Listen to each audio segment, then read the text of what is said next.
I wish I could say that I've only had one file like this, but over the years I've had a number of reports from solicitors who are so busy trying to get the deal done for their client that they don't actually stop to consider who that client really is. I had a report last year from a lawyer who had acted for a manufacturing company for a number of years. Over that time, he had done a lot of work for the company and also for the principal shareholder of the company and his wife.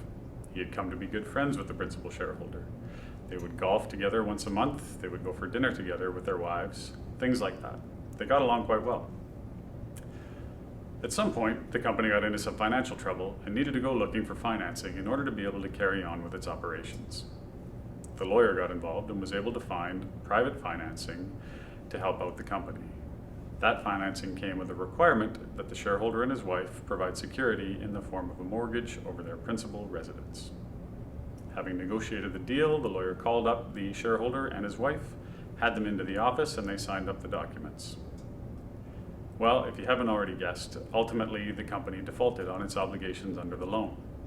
Foreclosure proceedings were started, and the house was sold in those proceedings. Having lost their family home, the only real option available to the couple was to bring an action against the lawyer. In that action, the couple alleged that the lawyer hadn't properly considered or advised them on their rights under the agreement and the ramifications of granting this mortgage.